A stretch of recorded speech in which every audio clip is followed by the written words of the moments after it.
공부할 때가 되었다고 생각되면 철두철미하게 스스로를 고립시켜야 됨이니 주위를 돌아볼 여유가 없어야 할 것이로다. 오로지 화두 하나만을 잡들을지언정 일어나는 분별일랑 시비하지 말고 내버려 둘지어다. 숨통을 막을 것 같은 분위기가 생길지라도 결코 겁먹지 말고 화두의식만 지어가야 조금의 분이 생길 것이로다. 하루 온종일 어떤 모습을 하고 있더라도 화두가 생명줄임을 굳게 믿어 앞에 가로놓인 은산철벽을 무서워하지 말고 밀어붙여야 됨이로다. 온갖 경계가 나타나더라도 그럴 뿐 개교하거나 생각으로 헤아리지 말라. 언제 깨질 것인가를 궁금해하지 말고 눈앞의 벽이 무너질 때까지 화두를 들고 또 들어야 됨이로다. 화두를 둔다 하며 처음부터 오로지 의심하고 있다는 믿음을 가져 공부를 하고 있는지 그렇지 않은지를 따져 묻지 말고 집중할지어다. 시절 인연 따라 드러날 것이니 잡아당긴 고삐를 놓치지 말라. 그러다 문득 앞뒤가 끊어지면 시작과 끝을 동시에 보미로다. 오늘도 백장어록 가운데서 머물지 않는다. 본래 부처가 아닌데 그에게 부처라고 말한다면 일로 얽매이는 번뇌를 몸소 경험한다고 한다. 요새 우리가 다 그렇게 얘기하잖아요. 우리가 본래 부처다. 부처 아닌 것이 없다. 그거는 깨달은 사람의 입장에서 부처님이 완벽하게 자기를 보고 그렇게 말씀을 하신다 하면은 그 까닭은 있는 것이지만 부처님이 무엇인지도 모르고 불교 믿는다고 해서 그 말 다 배워가지고 그대로 우리가 본래 부처인데 이런 식으로 가지고 가면은 이건 참 비루먹게 돼가 있다. 그런 돌이 아니다. 이래 된 거예요. 부처 아닌 것은 없겠죠. 부처님이 그렇게 말씀하셨으니까 그 말을 부정하려고 하는 게 아니고 왜 그런 말씀을 하셨는지에 대한 올바른 이해와 그 까닭을 밝힐 수 있을 때까지 부처님 가르침을 통해서 최선을 다해서 눈을 뜨고 그것을 확인하고 입장 정리가 돼야지 되는데도 불구하고 그냥 부처님 말씀을 그렇게 해놓으셨으니까 우리는 무조건 믿으면 된다. 그런 게 아니다 이 말이에요. 안목으로 변화해야지 믿음이 커지는 거지. 안목이 고정돼 가지고 늘 육안에 머물고 있는데 천안 해안도 알지도 못하면서 말만 배워가지고 그렇다 하면은 그게 다 이제 법이 무너지는 거다 이 말이죠. 그래서 안목으로 전환해야 된다. 어디에 머물고 집착하지 말고 깨달음에도 집착하지 말아라 하는 것은 안목이 그 정도의 깨달음을 눈뜨고 있는 것이기 때문에 더 큰 깨달음을 눈앞에 두고 있다. 그렇기 때문에 작은 데 연연하지 말고 큰 공부할 수 있도록 자꾸 밀고 나가야지 이제 하는 그런 입장을 얘기해요. 그런데 지금 다만 부처라는 생각을 하지 않고 가로하고 또 생각을 하지 않음도 없고 가로 닫고 또 생각을 하지 않음이 없다는 것조차 없다면 이를 일러 얽매이는 번뇌를 소멸시킨다 하고 또 진열하고 하고 또 여여함을 체험한다고 한다. 완벽하게 무무가 돼서 진공묘유를 바로 체득할 수 있는, 근데 체득해서 진공묘유를 체득한다 하는 게 아니에요. 본래 진공묘유인데 따로 체득해야 될 어떤 것이 있다고 또다시 얘기를 하느냐 하는 것은 그만한 힘을 가지고 눈을 뜬 사람이 말하는 것은 막 그렇다 하더라도 눈 뜨지 못한 사람들이 그 말 배워가지고 똑같이 이치를 알고 그걸 써먹는다고 해서 같은 경지에 들어갔다고 말할 수 있는 것은 아니다.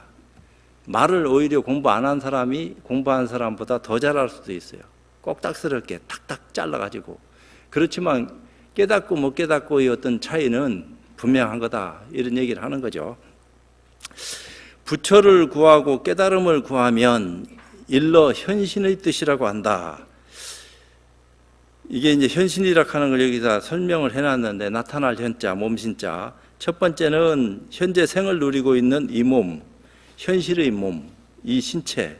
두 번째는 부처님이나 보살이 중생을 구하기 위해서 여러 가지로 변화하여 나타난 몸, 화신, 응신, 현신불.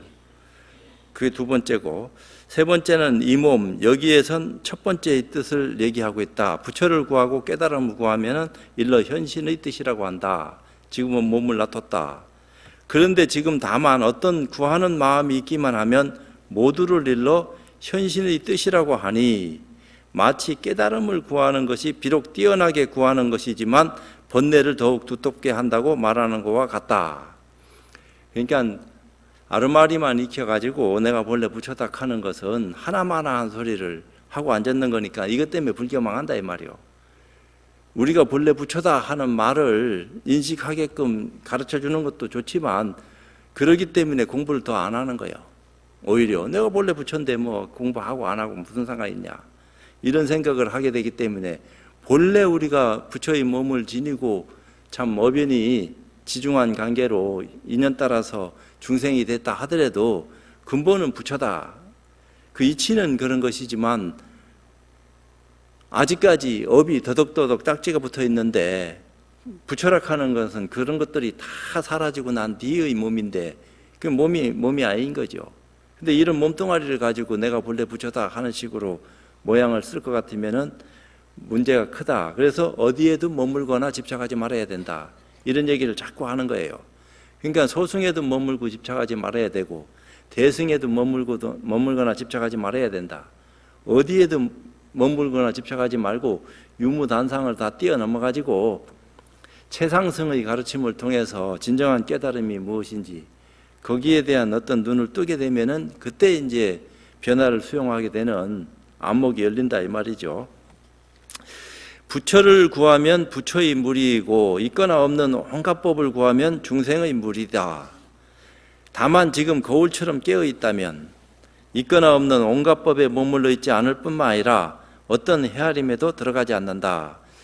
대원경지라고 육조단경에는 제8식을 그렇게 얘기했거든요.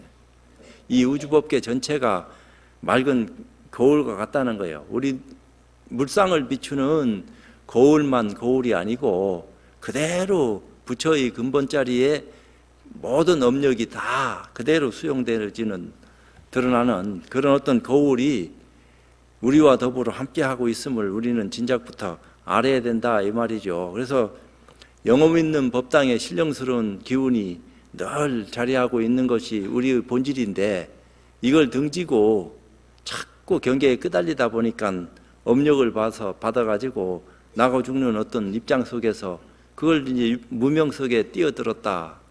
무명 속에 들어가고 다시 무명에서 거듭 태어나는 그런 일련의 일들을 수도 없이 반복하다 보니까 근본 자리를 잊어버렸다 이 말이에요. 다행히 이제 부처님이 세상에 출현하셔서 그것을 밝힐 수 있는 길을 열어 주셨으니까 천만 다양한 일로 우리는 이런 공부를 할 수 있는 참 인연을 열게 됐다. 이럴 때 이제 공부를 해서 내가 본래 부처다 하는 것을 확연히 자각할 수 있는 그런 어떤 깨달음을 한번 눈 떠야 된다 하는 생각을 가지지 않으면 안 된다. 이건 권선이다 이 말이죠.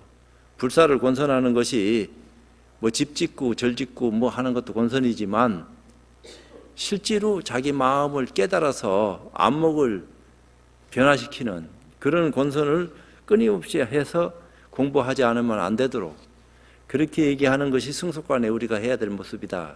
이런 얘기요. 부처가 보고 듣고 말한다. 행주자 어목동정에 보고 듣고 느끼고 움직이고 말하고 하는 모든 것들이 다 불성이 작용하는 것이다. 불성을 떠나서 작용하는 것은 아무것도 없다. 그러니까 이제 화엄경에서 얘기하는 일체 유심조다. 이것이 다 마음 아닌 것이 없다. 이게 마음이 하는 거다. 이런 식으로 얘기하는 것은 불교다 이 말입니다. 근데 불법은 그런 도리 아니에요. 마음이 하는 것도 아니고 마음이 하지 않는 것도 아니다. 또 이런 소리를 했으니까 도대체 무엇이 하는 것이냐. 근데 이제 이해시키기 위해서는 이치로 불성에 우리가 눈이 있고 귀가 있고 다 입이 있고 하는데 보통 사람들은 입이 말한다 이렇게 얘기하는 것이 상식입니다. 근데 이제 조금 더 깊이 들어가 보면은 입이 말하지 않는다 이렇게 얘기해요. 입이 말할 수 있도록 유도되어진 어떤 입장 속에서 시절 인연 따라 말할 수 있는 어떤 계기가 생겨서 말할 수 있는 것이지 실제로는 죽은 송장 입도 입인데 살아있을 때는 입이 말한다고 했는데 죽은 송장도 입이 있는데 왜 그 입은 말 못하냐 이 말이에요. 그러니까 입이 말하는 것이 아니다 이 말이에요. 입으로 하여금 말할 수 있게 한 뭔가가 붙어 배겨 있으니까 때에 당해서 인연 따라서 입이 말할 수 있는 그런 모습이 드러난 것 뿐이지 입이 말한다 하면 말이 안 된다. 이제 한 걸음 더 나가서 얘기하는 겁니다. 근데 이제 일반 사람들한테는 입이 말한다 이렇게 얘기, 그건 상식적인 얘기인데 뭐 그런가 말하나 마나 한 소리 하나. 근데 입이 말하지 않는다 이렇게 얘기하면 거짓말 치지 마라. 이래야 된다 이 말이에요. 그러니까 그 이치를 들어서 입이 말하지 않는 까닭을 얘기했을 때게 아 이게 한 차원 다른 어떤 입장들이 있긴 있구나. 무엇 때문에 저렇게 얘기할까? 이제 의구심을 가지게 하고 그 사실 여부를 직접 체험할 수 있도록 길 안내를 해가지고 안목이 탁 터질 적에 아, 이 눈이 보는 게 아니었구나. 눈으로 하여금 보게 하는 놈이 있으니까 눈이 볼 줄 아는 것이지 잠시 잠깐 생명이 있을 적에 보는 기능을 갖고 있을 뿐이지 눈 뜨고 죽은 송장이 어떻게 보냐 이 말이에요. 그 눈이 보는 게 아니다. 이렇게 얘기하는 거다 이 말이에요. 그러면 뭔가가 눈으로 하여금 보게 하는 것이 있어서 볼 줄 아는 건데 그 뭔가를 우리는 나, 마음, 뭐 생명, 혼, 별별 소리 다 갖다 붙여서 이름을 쓰고 있었다는 얘기입니다. 실제로는 그런 돌이 아니다. 말은 그렇게 해요. 본래 그것은 이름도 없고 모양도 없는데 어쩔 수 없이 그것을 마음이라고 이름 붙여서 우리가 설명하고 쓰고 있을 뿐이다. 그래서 그 마음을 찾아서 들어가 봤다 이 말이야. 도대체 이렇게 보여지고 들려지고 하는 느낌을 뭔가에 의해서 비롯된 것이 있다 생각하고 쫓아 들어가 보니까 아무리 찾아도 찾아지질 않아. 뭔가 생각을 하면은 계속 생각은 일어나는데 생각이 일어나기 전의 어떤 그 입장까지 비쳐 들어가서 부처님 말씀마다나 비상비비상처까지 자꾸 안으로 돌이켜가지고 근본 문제 해결하려고 원인이 일어난 원인 제공자가 분명히 있으니까 그 원인 제공자가 뭔지 깊숙이 따져서 들어가 보니까 원인이라고 얘기할 만한 것이 없어. 없다고 얘기하려고 하니까 지금 나타난 결과물은 뭐가 있으니까 나타난 거니까 이거는 없다고 얘기할 수도 없고 있다고 얘기할 수도 없고 도대체 뭔가에 의해서 만들어진 것은 분명한 건데 만들게끔 장치되어진 근본 원인 제공자를 찾아보니까 있다고 얘기해야 될 어떤 입장들이 하나도 없다 이 말이야. 그럼 이걸 어떻게 설명해야 되냐 이 말이요. 그렇다 하더라도 그건 이론적인 근거에 불과한 거지 실제로 깨달음하고는 거리가 먼 것이다. 그래서 그런 어떤 논리적인 이해나 이치는 잠시 접어두고 실질적인 마음이 무엇인지에 대한 깨달음에 접근할 수 있는 방법을 통해서 공부하지 않으면 안 된다. 그래서 옛날에 선지식들이 마음 공부 다 했다고요. 경전 다 보고 나름대로 부처가 뭔지 논리적인 이해와 이치를 다 배워서 이해하고 터득했는데 실제로 마음이 무엇인지에 대한 깨달음이 없어. 그러니까 그것을 깨달았다 하는 선지식을 찾아가서 묻는 겁니다. 무엇이 마음입니까? 마음을 몰라서 묻는 거야. 그러니까 뭐라고 대답했다 이 말이야. 그 자리에서 바로 깨치든지 아니면 인연이 없으면 떠나든지 거기서 인연이 생겨가지고 발심이 되고 의심이 일어나거들랑 무엇이 마음인고 하는 데 대한 의심이 아주 지극하니 간절하게 집중돼서 이목구가 들려지든지 무자가 들려지든지 뭔가 얘기가 돼야 된다 이 말이야. 근데 이제 이목구 들어라 하니까 무엇이 마음인고 하니까 무엇이 마음인고 이런 것은 의심하는 게 아니다 이 말입니다. 그건 조작하는 거지. 의심다운 의심은 한 방에 걸리는 거지 두 번, 세 번 이렇게 물고 늘어져야지 의심이 되고 안 되고 하는 그런 차원이 아니요. 한 번 의심이 되면은 1년 만년 돼서 의심 안 하면 안 되게끔 의심되어진 활구가 달려질 적에 비로소 참의심에 들어갔다. 야 이게 의심 제대로 하는구나 이래 되는 거지. 근데 참의심을 하고 있는데도 습관처럼 떠올라진다고 생각들이 자꾸 이먹고 이 송장 끌고 다니면 먹고 하면서 의심이 이중으로 드러난다 이 말입니다. 생각으로 잡들이는 거하고 뭔가 깜깜하게 만드는 거하고, 그럴 때 선택을 해야 되는데 그런 입장에 들어가 본 적도 없는 사람한테 이거 선택해라 한다고 해서 말이 되겠나? 이 쉽지 않다 이 말입니다. 그러니까 화두가 뭔지에 대한 올바른 어떤 가치관을 눈뜰적에 빌어서 화두 들고 의심한다 이런 소리 할 수 있는 거지, 안 그럴 것 같으면은 화두를 입에 물고 사탕 빨아먹듯이 5년, 10년, 20년 그냥 화두 안 낮추면은 다음 생까지 간다 이렇게 오해하고 있다 이 말입니다. 화두는 의심이고, 의심은 타파하기 위해서 장치된 수단에 불과한 건데 그 수단에 매여가지고 20년, 30년 평생을 거기에 놓여난다 하면은 그 무슨 공부냐?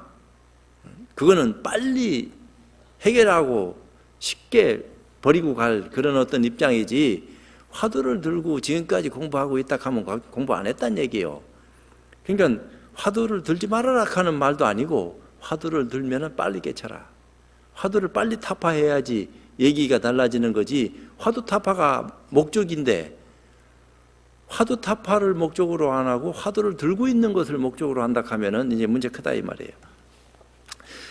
다만 지금 하나하나의 소리, 색깔, 맛, 촉감, 개념 등을 좋아하지 않고 하나하나의 경계를 탐내지도 않아서 10개의 더러운 마음이 없기만 하면 곧 부처가 될 원인을 밝히는 것이다. 그 10개의 식구 탁심은 말과 행동이 전부 부처의 다음과 같은 10가지 마음이라고 나온다. 탐내는 마음, 좋아하는 마음, 물든 마음, 성내는 마음, 사로잡힌 마음, 머무는 마음, 의지하는 마음, 집착하는 마음, 취하는 마음, 그리워하는 마음, 그게 10가지가 이제 있다 하는데, 만약 부처가 알고 부처가 보고 부처가 듣고 부처가 말한다고 한다면 맞는 말이다.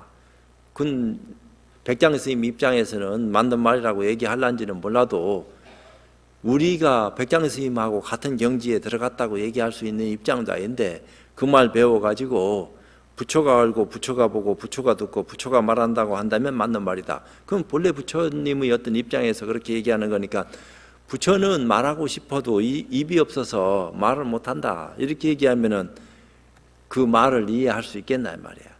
세상 사람들은 다 서로 주고받고 오고 가고 거래를 하는데, 근데 그 부처락하는 것은 거래가 없다 이 말이야.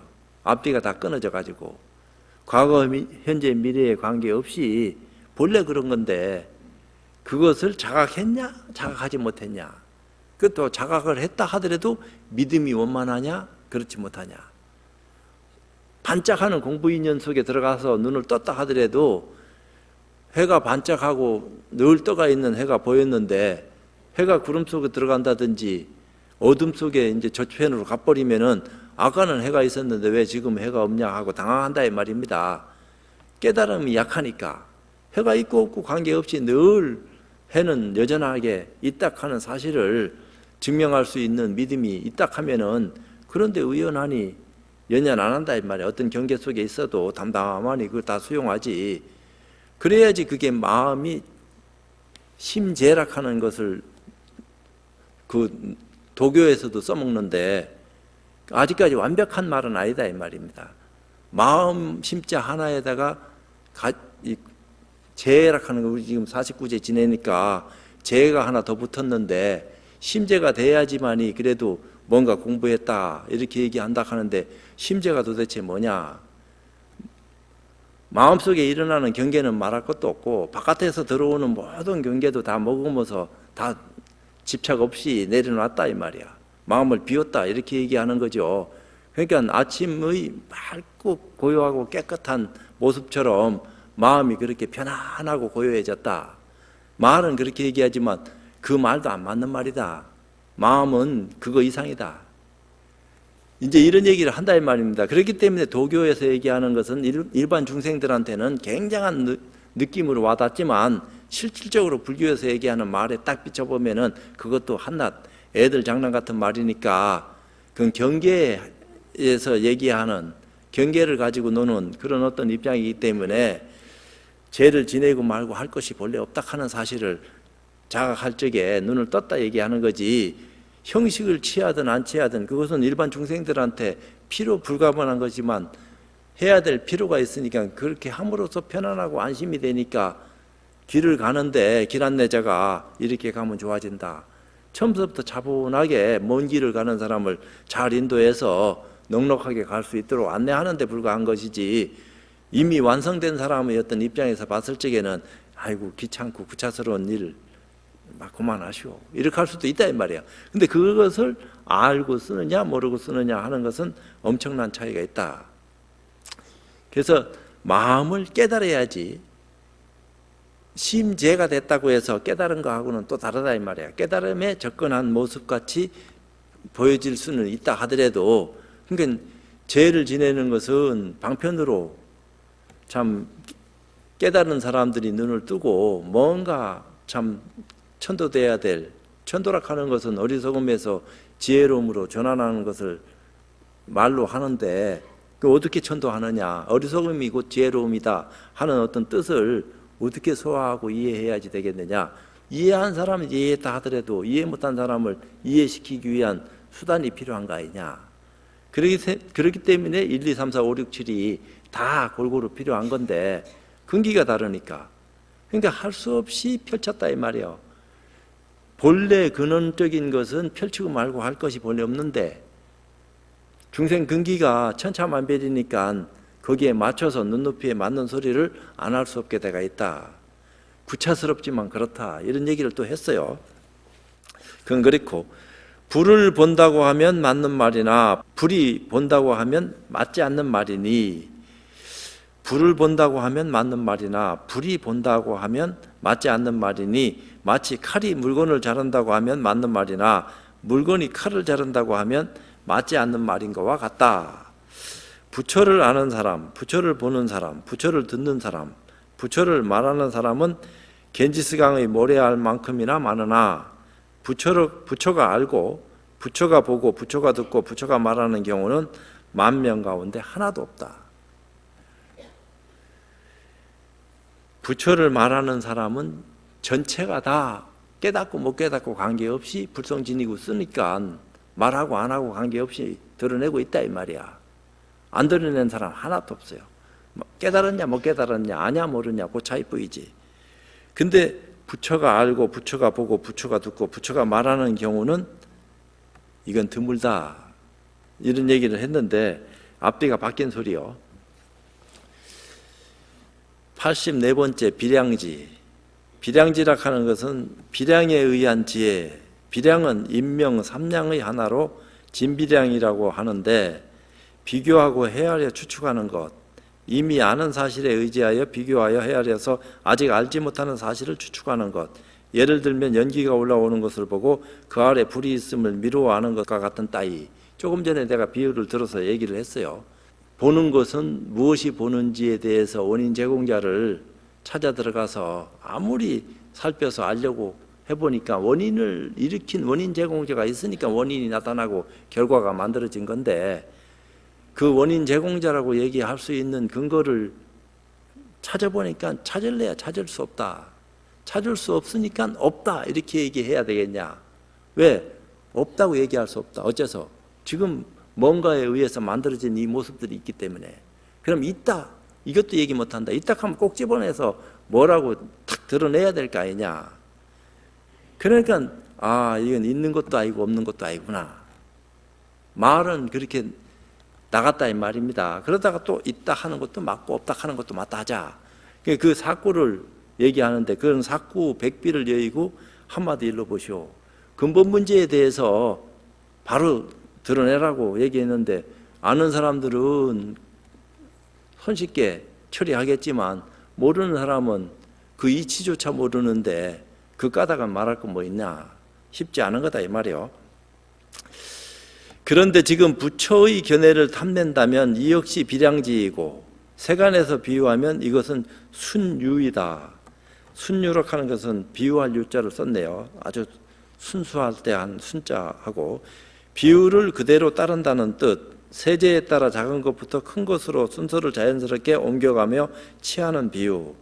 대열반경에 나오는 8가지 비유 가운데 첫 번째, 예컨대 큰 비가 내리면 도랑이 넘치고 도랑이 넘치면 작은 구덩이에 물이 차고 작은 구덩이에 물이 차면 작은 하천으로 흘러가고 작은 하천에 가득한 물은 바다로 흘러가 결국 바다까지 가득 차게 된다는 방식으로 작은 것으로부터 점차 큰 것으로 옮겨가는 비유이다. 이 비유는 열애가 내리는 법의 비가 중생의 마음에 채워져 가득하게 되면 결국 원만한 깨달음이 완성된다는 것을 비유한 것이다. 그렇기 때문에 법화경에도 비유품 같은 것은 굉장히 중요시 여긴다 이 말이에요. 부처가 중생 속으로 하는 제목으로 부처의 지위에서, 부처는 지위도 없죠. 부처락 하는 지위는 우리가 만들어 놓고 지위를 얘기하지만 부처에 무슨 지위가 있겠어. 3세가 다 본래 그런 건데 과거 현재 미래가 그러하거늘 거기에 뭐 과거가 먼저고 현재는 지금이고 미래는 아직 안 왔다. 그러니까 1, 2, 3 있다. 이렇게 얘기하지만 거기는 지위가 없다 이 말이에요. 우리 중생들의 눈에 그렇게 높낮이가 있어서 뭔가 형편 따라서 모양을 형성한 것이지 마음자리에 무슨 지위가 있겠나.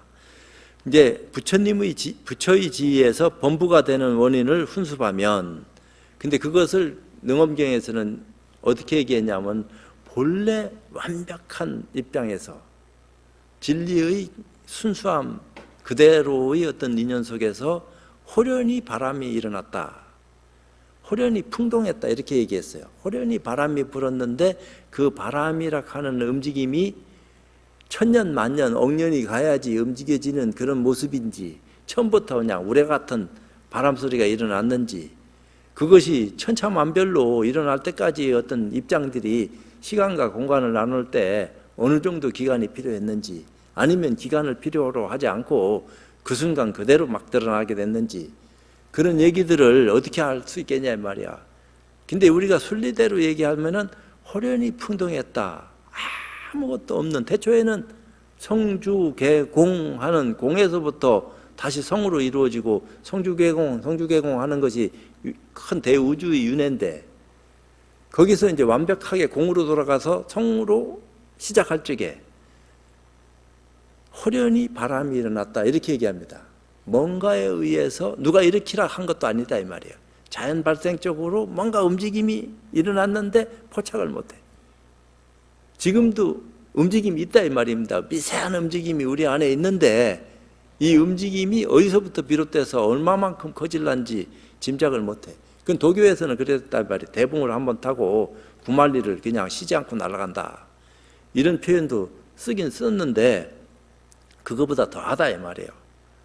그러니까 이제 뭔가 변화의 조짐이 내가 일어났다 이게 아니에요. 나도 모르는 순간에 까닭 없이 그냥 호련히 원인도 없이 일어났다 이 말입니다. 뭔가가 그것이 계속 시간과 공간을 벌리면서 천차만별로 벌어지면서 지금의 모습을 만들었다.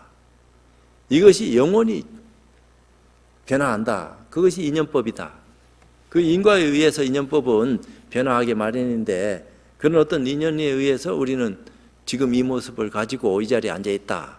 이렇게 얘기한단 말이에요. 그래서 죽음은 끝 이렇게 생각하시면 안 된다. 이 얘기하는 거예요.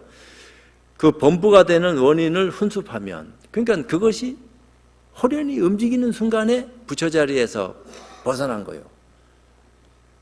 그 자리가 부처가 중생 속으로 들어가 그 움직임 자체가 중생의 발현이다 이 말입니다. 생이요. 생사를 받을 수 있는 움직임 자체가 생이다 이 말입니다. 그 생이 나타났어요. 근데 이제 우리 생각은 뭐예요? 한 생각이 일어나고 한 생각이 사라져. 그걸 우리는 생멸이라 한다고요. 그러니까 생멸하는 가운데 우리는 늘 자리하고 있다고요. 지금도. 이 말 들으면서도 생멸하고 있다고. 그러면서 점점 죽음으로 나아가고 있다. 근데 그런 생사윤회를 끊을 수 있는 방법이 과연 뭐냐? 죽지 않고 영원히 살 수 있는 비결이 있느냐? 근본 문제 해결해라. 자꾸 이제 이런 식으로 얘기를 하니까 꼬인다 이 말입니다. 말이 어느 정도 가면 한계에 딱 봉착해가지고 거기서 뱅뱅 도니까 그럼 어떡하란 말이고 방법도 안 일러주고 그냥 무조건 생사 해결만 하면 다 된다. 이렇게 결론 내리고 네 알아서 해 하는 식으로 가면은 아무것도 모르는 사람은 언제 그거 해결할 수 있겠냐. 부처가 중생 속으로 들어가 중생이 부처고 부처가 중생이다 하는 얘기를 했어요. 왜? 그 비유를 들어서 얘기했다고요. 구름, 이제 허공 가운데 구름이 있는데 본래 허공이라 하는 것은 구름도 없어요. 완벽한 거야. 과거에도 똑같은 허공, 현재에도 똑같은 허공, 미래에도 똑같은 허공이다 이 말이야. 근데 우리 눈에 비춰진 허공은 산소도 수소도 질소도 온갖 잡동사니가 다 있는 허공이기 때문에 이 허공을 허공이라고 안 합니다. 이건 인연 따라 변화해서 만들어진 모습에 불과한 허공이지 완벽한 허공은 우주 전체에 남거나 모자람이 없이 꽉 차가 있어요. 꽉 찼다 하는 말 표현도 안 맞는 말이야. 그렇지만 그렇게밖에 표현 못했다 이 말입니다. 거기에 인연 따라 구름이 만들어지고 변하고 사라져요. 그럼 구름 따로 허공 따로 쪼갤 수 있나? 쪼갤 수 없어요. 인연이 그렇게 만들어졌다 이 말입니다. 해가 있을 때는 밝아요. 해가 사라지면 어두워졌다 이 말이야. 그럼 밝은 허공 따로 있고 어두운 허공 따로 있는 거요? 그게 아니다 이 말입니다. 해가 나타나서 모습을 쓰니까 인연 따라 밝아진 거요. 또 해가 사라지니까 인연 따라 어두워진 거지 허공은 밝은 것도 아니고 어두운 것도 아니다. 인연이 나타나면은 밝아질 수도 있고 어두워질 수도 있다. 이렇게 얘기합니다. 천차만별도. 중생도 마찬가지다 이 말이에요. 부처는 본래 그러한데 거기에 원인이 제공되면서 온갖 차별된 모습이 만들어질 수밖에 없다. 그 속에 나다 이 말이에요. 내가 주인공인데 이 나는 진짜 내가 아니다 이 말이야. 잠시 잠깐 인연 따라서 가지고 쓰다가 때 되면 나하고 이별하고 갈 길 간다 이 말입니다. 이 목덩아리 벗어놓고 진짜 백이 알맹이는 어디로 가는지 몰라요. 근데 그것을 어떻게 하면은 내 주인공이 무엇인지를 알고 갈 수 있을까? 이게 법이다 이 말입니다. 어떻게 됐든지 나를 자각하고 안심하고 살아갈 수 있는 힘을 깨달음에서 얻어라. 그래야지 오해하고 착각 안 하고 진실이 무엇인지 알고 길을 간다. 그래서 깨달음을 중요시 얘기한 거요. 안 그럴 것 같으면 깨달아라 얘기할 건 뭐 있어요. 그런 줄 알고 살면 고마야지. 이래도 살고 저래도 사는데.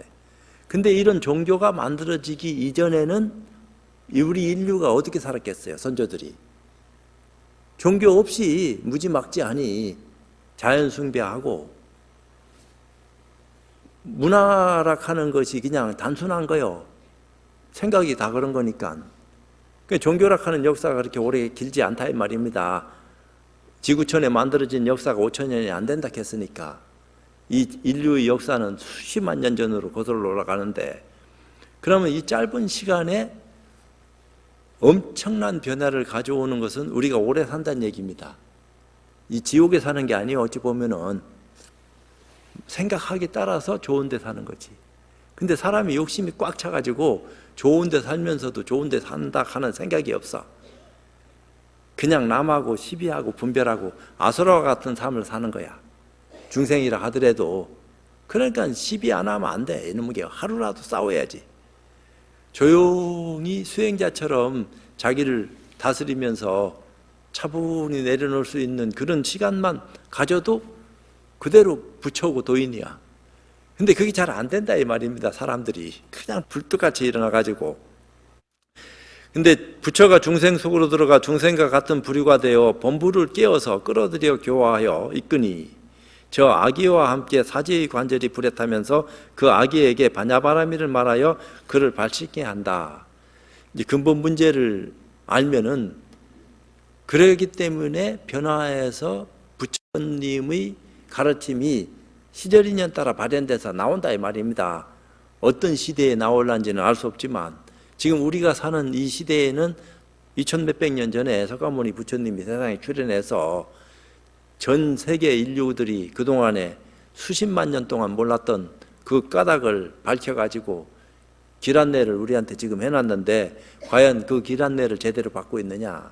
그것을 굉장히 귀한 것으로 소중하게 간직하고 그 소중한 인연을 바르게 살펴서 내 것으로 하려고 하는 노력이 자기한테 있냐 없냐. 지극정성으로 받들어 가지고 근본 문제 해결하려고 하는데 뜻을 두고 가르침을 청하고 그 청에서 얻어진 가르침을 몸소 참 행해 가지고 그 근본이 해결됐을 적에 이게 안심인명이로구나, 이게 편안함이로구나, 지극히 편안한 데 들어가서 열반을 증득할 수 있는 그런 모습을 우리가 지니고 써야 된다. 말은 그렇게 해요.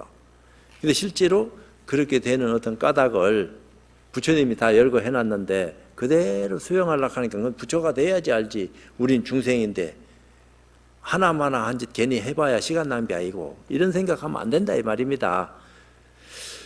만약 한결같이 부처의 지위에 머물러 있다면 무엇에 의지하여 그들에게 다가가 그들과 더불어 말할 수 있겠는가? 본래 부처면은 뭐 얘기하고 자주고 할 것 없는데 호련히 부처가 중생되는 도리가 있다 이 말이에요. 중생이 부처 되는 도리가 있고.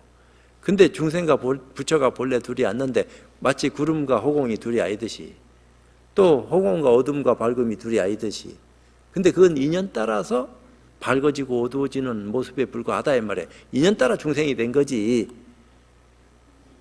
알고 보면 본래 부처다, 이런 입장에서 얘기하는 것은 뭐 이치가 그러니까 까닭을 얘기한 건데, 본래 부처였는데 왜 우리가 중생이 됐냐? 그럼 이 중생을 어떻게 중생심을 전환시켜서 참 불성을 눈뜨고 단도직입적으로 근본 문제를 깨달을 수 있겠느냐? 부처는 온갖 중생의 불의 속으로 들어가 중생들에게 배와 뗏목을 만들어주면서 그들과 함께 고통을 받으니 그 수고로움이 끝이 없다. 늘 우리더러 자각할 수 있는 길 안내를 하고 있는데 우리가 둔하고 어리석어서 그 까닭을 모르고 살고 있다 이 말입니다.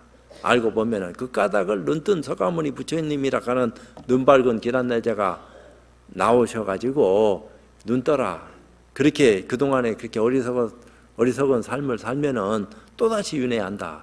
중생으로 영원히 번뇌에서 못 벗어난다. 그러니까 내가 얘기하는 대로 내 안에 있는 불성을 일깨워라. 어떻게 해야지 그것을 일깨울 수 있습니까? 이렇게 하면은 까닭이 있으니까 때가 되면은 눈을 뜨게 돼가 있다. 이런 길을 열어서 안내를 했다 이 말이죠. 부처가 고통스러운 곳에 들어가는 것은 중생이 고통을 받는 것과 같으나 부처는 가고몸에 자유로우니 중생과 같지는 않다. 부처는 고통받는 중생 속에 능히 들어가지만 중생과 같은 고통은 받지 않는다 이 말이에요. 거기는 즐거움도 괴로움도 이미 다 경계 속에 들어가 있지만 경계를 벗어난 또 다른 모습을 지니고 쓰는 것이기 때문에 신령스럽다. 말은 그렇게 했어요. 부처는 허공이 아닌데 고통을 받으면서 어떻게 고통스럽지 않을 수 있겠는가? 모습은, 부처님의 모습은 허공과 똑같답니다. 그러니까 허공은 우주 법계에 충만한 것을 허공이라고 그래요. 법계에 충만하다. 근데 허공은 부처와 다른 게 하나 있다. 모습은 똑같은데 신령스러운 기운이 있냐 없냐. 허공은 물을 뿌려도 차고 더운 것을 못 느껴요. 근데 신령스러운 기운은 차면 찬 줄 알고 뜨거우면 뜨거운 줄 안다. 이래 된 겁니다. 모양은 허공하고 똑같은데 허공과 다른 점이 있다면 알고 모르고 하는 지적 능력을 지니고 있냐 없냐 하는 그런 차이다 이 말입니다. 그게 이제 어찌 보면은 부처님이 영험스럽다 이렇게 얘기한 건데 그거는 태초도 없어요. 이건 시작과 끝이 본래 동시여서 시작이 끝이고 끝이 시작이다 이렇게 얘기하는 경우가 많은데, 근데 우리 일반 사람들 눈에는 시작은 시작이고 끝은 끝이지 왜 시작과 끝을 똑같이 얘기합니까? 그건 마음자리가 그렇다 이 말입니다. 만약 고통스럽지 않다고 말한다면 이 말은 어긋난 말이니 실없이 이런 말을 하지 마라. 그러니까 유마거사가 중생들의 온갖 병을 자기가 대신 다 앓고 있다 그런 얘기를 한 거 아니요. 그러니까 중생들이 병이라 하는 것은 무슨 병입니까? 그건 말로 헤아릴 수 없는 병들이 시작서부터 지금에 이르기까지 앞으로도 영원히 그 고를 벗어날 길이 없다. 근데 그 고가 만들어진 원인 제공자, 고의 원인이 무엇인지에 대한 결과를 밝힐 때 비로소 도를 깨달을 수 있다. 이런 얘기를 했다 이 말이에요. 그건 사성체의 어떤 입장에서 고집멸도를 얘기했는데 그거는 아주 낮은 단계의 그 참 어려운 일에 봉착해 있는 낮은 단계의 중생들을 위해서 사성체 8정도 12년 이런 까닭을 드러내서 입장 정리를 했다 이 말이에요. 그러니까 그 까닭은 보다 쉽게 우리한테 와닿으니까 참 부처님 가르침이 우리가 알려고 해도 알 수 없었던 그런 어떤 인연들이 나한테 와서 막 닿으니까 호기심만 채워지는 게 아니요, 실질적으로 괴로운 고통이 사라지고 원만해지니까 야, 이런 것이로구나 하는 거니까 믿음을 더 크게 내고 또 다른 사람한테 믿게 만들고, 그런데도 불구하고 아직 그것은 길이 멀다 이런 얘기를 또 하니까 그럼 끝도 한도 없는 거가 언제 끝나나. 우리는 영원히 이 모습을 가지고 벗어날 수가 없는데, 이 모습을 가지고 쓰면서도 다음 생을 제대로 받기 위해서는 우리가 어떤 마음을 지니고 써야지만이 더 좋은 결과물을 얻을 수 있겠습니까? 그러니까 늘 감사한 마음을 가져라. 타종교에서도 그렇게 얘기하잖아요. 범사에 감사해라. 이런 얘기도 하는데 그건 다 일리 있는 얘기다 이 말입니다. 우리는 맞고 저쪽은 틀리다 이렇게 얘기하면 안 된다. 진리 본질이라고 하는 것은 이쪽 저쪽이 어디 있냐 이 말이야. 누가 그걸 알고 쓰느냐 모르고 쓰느냐 하는 어떤 차이가 있을 뿐이지. 그러니까 그러면 종교는 다 똑같은 건가? 택도 없는 소리 하지 말아라. 어떤 윤리도덕 가치관을 딱 보면은 제일 낮은 단계가 윤리도덕입니다.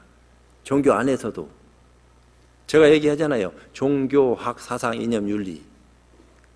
이념 아래 윤리가 있어요. 그러면 윤리적 바탕에서 근거를 갖추고 기초가 튼튼해야지 탑을 쌓듯이 위로 올라갈수록 진리 본질이 무엇인지에 대한 올바른 이해와 자각을 쉽게 빨리 할 수 있는 기회가 우리한테 오는데, 어떤 종교가 그런 가르침을 이 시대에 제일 참 원만하게 많은 사람한테 이익이 될 수 있는 어떤 뜻으로 전달될 수 있는 힘이 있는 것입니까? 우리는 자신 있게 불교를 선택했습니다. 이렇게 돼야지 불자지. 그런 것들이 안 된다 이 말입니다. 불교가 뭔지도 모르는데 불교가 조상 대대로 믿어왔으니까 나도 지금 믿고 있습니다. 이 정도 돼서는 이 꿈 깨야 돼요. 그런 것이 아니다. 실상을 바로 알고 눈뜰 때 비로소 벗어난다 이 말입니다. 그런 어떤 입장을 우리가 제대로 알고 길을 갈 적에 먼 길을 갈 준비가 돼가 있는 거지. 안 그럴 것 같으면 눈 뜨고 달달봉사처럼 아무것도 모른다 이 말이야. 그래서 종교에 대한 올바른 가치관을 눈뜨고 인식할 적에 참 부처님이 가르침이 다시 한 번 더 우리한테 다가올 수 있는 큰 눈을 뜰 수 있는 기회가 오는 것이기 때문에 부처님 가르침을 더더욱 더 존중할 수 있는 그런 어떤 인연으로 거듭나시기를 바라고 법회 마치도록 하겠습니다.